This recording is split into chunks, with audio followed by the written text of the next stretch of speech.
Wednesday, tomorrow, is the last day for the bulk food co-op purchase at Battery Station. And it only happens about once a month, so now's your chance.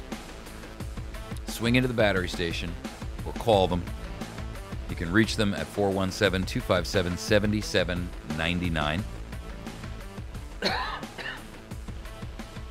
They're located at 303 Washington Avenue in West Plains. And when you go in there, just say, I'd like to see the co-op catalog Mike was telling me about on the radio. And they'll hand you a book. It's a notebook. And when you fill it out, you can buy bulk food at wholesale prices. And it's not just food, but they have other things like those Mylar bags that you can then use to heat seal your food and stuff like that. I strongly encourage you to do this because we've had people that have, listeners, who have actually gone there and bought, a bunch of stuff and then went and priced it in local stores at retail and came to the conclusion that they were saving anywhere between 35 and 50%, depending upon what they bought, of course, on their food bill. So Kevin doesn't charge a penny to do this. It's totally free. It's just a service that he provides for our listenership and his customers. And I think that's a heck of a thing. I mean, I don't know that you can find something as patriotic and appropriate to do as that for your community that, as a business guy, you're not trying to make some money on. And he doesn't make a dime on it. So, again, it's 303 Washington Avenue in West Plains. And you can reach them 417-257-7799. You can also find them on the web at batterystation.com. So, tomorrow's cutoff. By the way, I buy the rice. They have, and they do have organic. If you're interested, they have organic variants of certain things. They're a little bit more, of course, but they do have. So if you wanted, if you wanted organic flour or you wanted organic berries, wheat berries that you can grind into your own flour, they've got that. You just have to look at the list and go down it. There are hundreds of products on that list, folks. And so it's not, I know you hear me say the normal things like wheat and flour and rice and grain and stuff like that, but there's a lot more to it. There's got, there's oatmeal, salt and sugar and brown sugar and white sugar and, every other kind of sugar. I mean, you won't be disappointed. Let me put it to you that way. And you will save a ton of money. And guess what? If you think, oh, he's just talking like some kind of a crazy prepper. Okay. So take the prepper thing out of the equation and just go buy yourself a bunch of food, cheap, at the rates of inflation we're at now. I was listening to J.J. McCartney last night on Patriot FB. J.J. brought out a very stunning but true statistic, and that was that as we stand right now, excuse me, as we stand right now, if we went back to 1980 and we used the same equations that we used in 1980 to figure unemployment, I believe the number he used was 23%. In other words, we would be at 23% unemployment if we used the same equation that we used back in 1980. In addition to that, if we were to take inflation and utilize or put back into the mathematical equation they use for inflation the cost of food and the cost of energy, we would be at 11% inflation per year since Barack Hussein Obama took office. So let's understand what that is. 11% inflation means that in 2009, something that you paid $20 for, you're now paying $30 for the same exact thing. And in only 5 years, folks. That's frightening. And it's getting worse. It's accelerating. So if you buy bulk food, and even if I'm wrong, but all you deal with, and there is no financial collapse or anything else, but we just see inflation continue at this present rate, you're saving money by the bucketful. And if I'm wrong and the whole world is going to continue to breathe unicorn flatulence and we're all going to float around like we're on sweet air, then in that case, all you got to do is eat it. Right? I mean, what could be wrong with that? You're going to eat anyway, so you may as well, have it already at your disposal. You don't have to run to the store as much. So you'll save on gas. I don't know. All right, let's get into the story about the Bar Association and how they're protesting the NSA. Now, I don't like lawyers. Most of you know that. I have a couple of friends who are lawyers, and they know I don't like lawyers, so I don't even feel bad saying it. I'm not a hypocrite. I can't stand lawyers because I find that most of them are conniving, and I really dislike the idea that they have to take a sworn oath to the court, because that means that they are in a conflict of interest position the minute that they go to represent you. See, a lawyer is an officer of the court.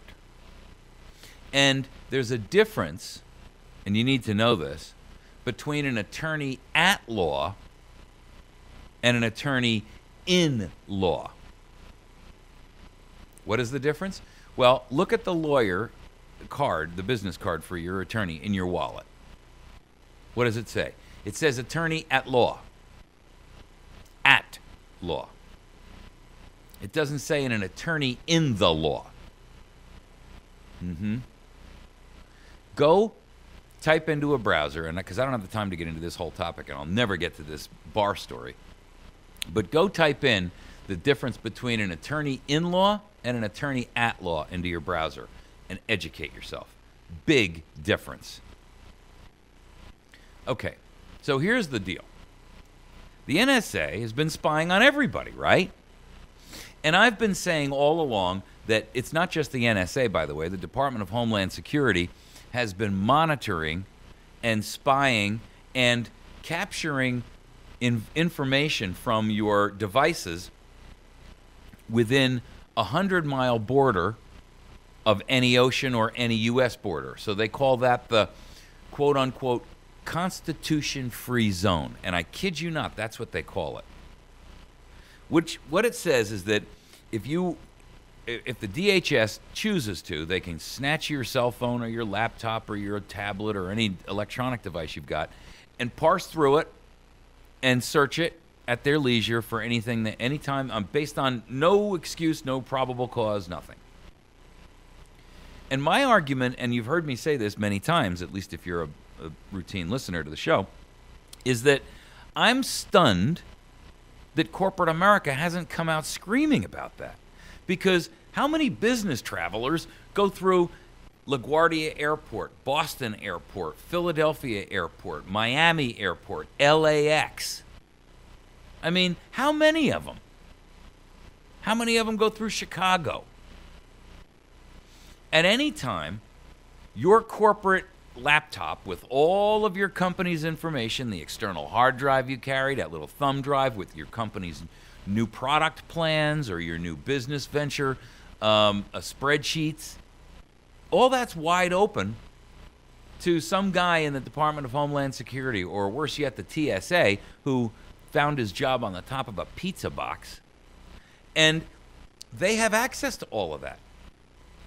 Well, has anybody ever heard of something called trade secrets? Has anybody ever heard of anything called intellectual property rights? Where is corporate America? They should be screaming bloody murder about this. They should be saying that's a violation of our rights. I mean, if you want to call yourself a corporation having personhood rights, exercise them for something other than screwing the public for once. But no, dead silence. Crickets from the corporations. Nobody jumps up and says, stop right there. You can't have a Constitution-free zone, because when I, as a representative traveling for XYZ company, move through that airport and you capture that data, you are violating the secrecy rights, the rights of privacy, the rights of intellectual property. Where's all the attorneys for that? None. But Edward Snowden changed the paradigm. He released, not long ago, a document that showed that the NSA was sharing information with the equivalent in Australia, in other words, the Australian NSA, in which this company was monitoring the transmissions of and the content of a law firm that was representing a company in a trade event, in a trade deal. Now, the Australian government was keeping tabs on the communications of a lawyer or a law firm, I'll say a law firm, not a lawyer, and their client. Well, we have this thing called attorney-client privilege, and it is a sacred, in jurisprudence terms, a sacred right to privacy between you and your attorney. It is equivalent, if I may be so bold, as to the same right that you have with your priest or your pastor or your psychiatrist. In other words, what you talk about with that person in trust cannot be divulged. If you were to say to your attorney, I'm guilty of this crime. Let's just assume for argument's sake you're represented by an attorney and you're guilty. And he walks into the court the next day and he says, without your permission, Your Honor, my client confessed to me last night. Immediately, he would be disbarred. He doesn't have the right to do that. He cannot divulge what you and he have privately communicated about. Even if he knows you're guilty, he can't say so. The same level of trust is implicit in every attorney-client privilege, whether it's about a civil case and a trade representation deal, or whether it's about a criminal case, or whether it's a discussion you and your attorney have about your pending divorce. None of it may be divulged. And the Australian NSA was sharing this information with the American NSA, which ought to raise a whole host of other questions, and flags right now should be flying around like confetti.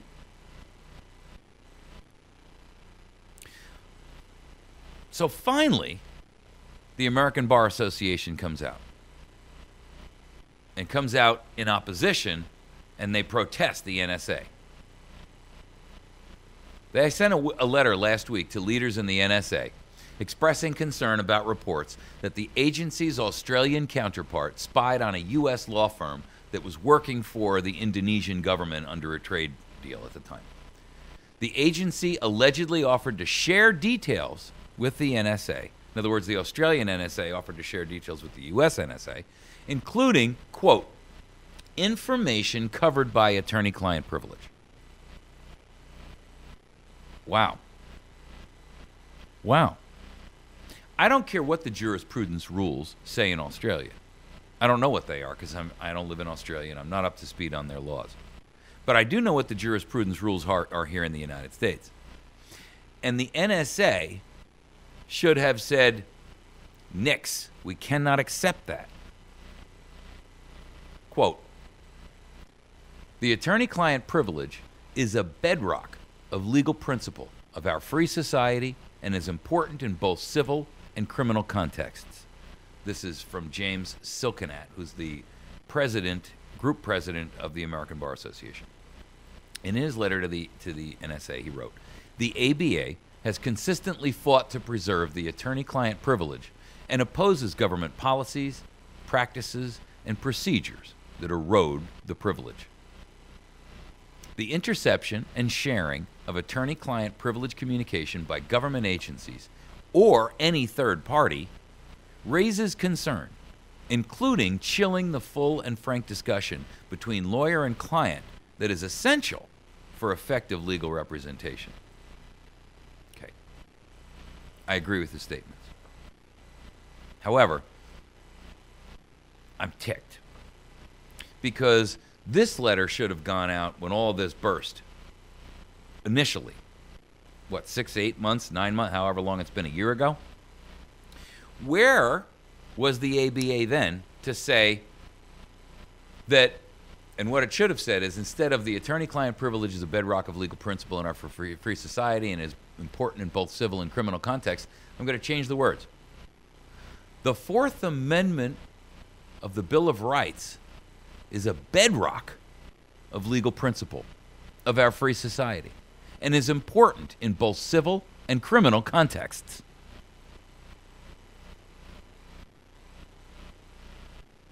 If you're not watching me on video, I had my hands up and my eyes stunned and opened wide in stunned surprise. In other words, huh? Why didn't they say that? What have they been holding on to the goodies for? Here's the problem. The American Bar Association only jumps to the fore when they feel threatened. But what they should have been doing is they're part of the society and the republic that they so strongly, allegedly claim to protect and defend. Where were they when the rest of us unwashed massive peons were being beaten about the brain by our own NSA personal tracking device when we found out that they've been scanning all of our stuff? While we were being flailed by our own mouse cords, where was the ABA then? Silence. Crickets.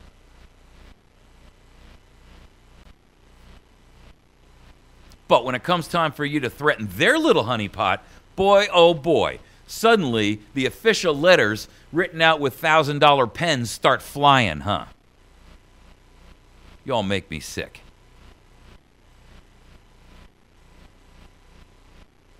So to continue the story, now that I've said my piece on lawyers. Documents from former NSA contractor Edward Snowden show that the Australian government kept tabs, in other words, was listening in on these conversations, on discussions between these Indonesian officials and an American law firm who was representing them in this trade issue. Traditional legal protection for attorney-client communication does not extend to communications with foreign governments. The lawyer organization asked the NSA to, quote, clarify and explain NSA's current policies and practices for protecting attorney-client confidentiality, and asked whether or not those policies were followed in the case of the Indonesian country.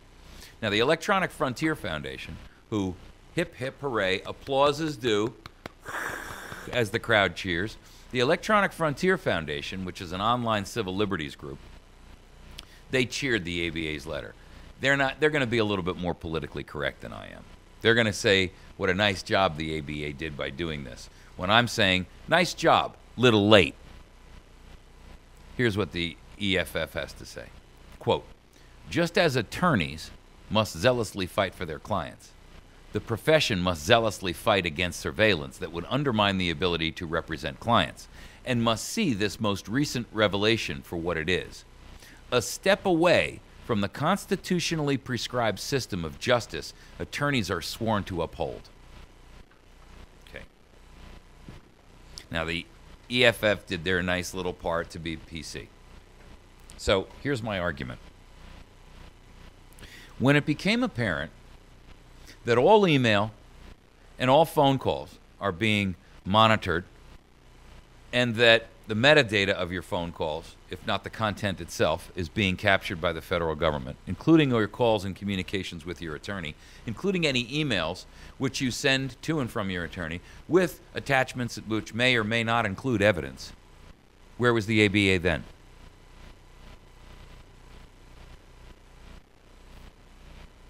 Crickets, silence, the wings of owls.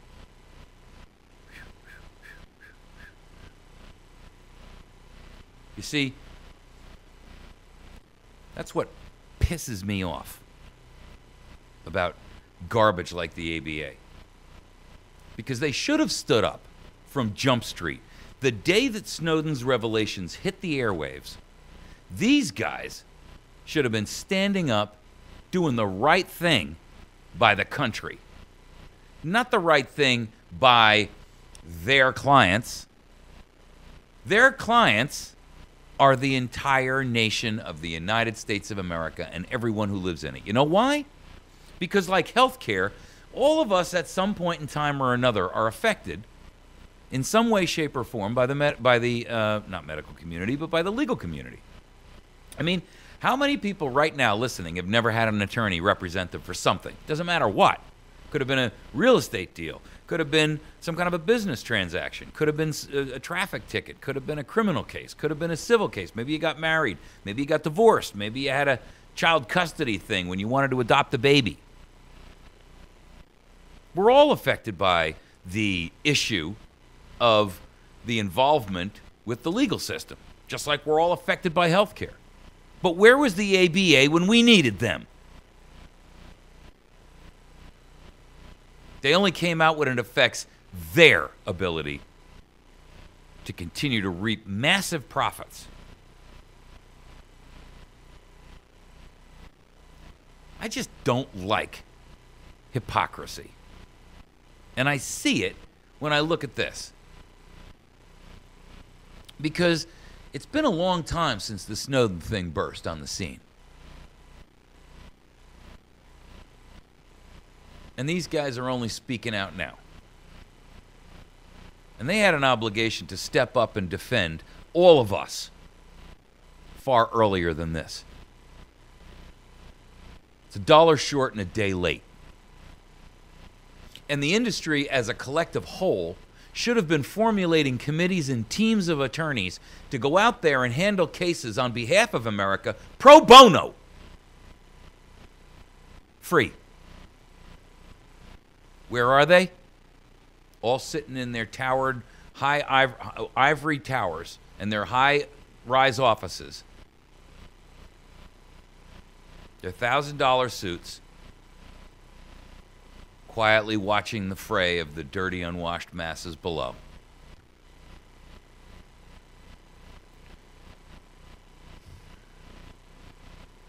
You know, the American Bar Association owed us better than this. And I, for one, am incensed. And I hope somebody here is a member of the bar, or sits on the bar, or is a member of their local bar. You should show this to everybody in the Bar Association. And you all ought to be ashamed, whether you're a local chapter or the regional, the national, or the international. The truth of the matter is, every lawyer in this country who's a member of the bar, and you have to be or you can't even get yourself a license, you all left us out in the cold. And you should be ashamed. We're going to take a break. When we come back, we're going to talk about the Pentagon shrinking the military to pre-World War II levels. Another massive mistake that's purposeful.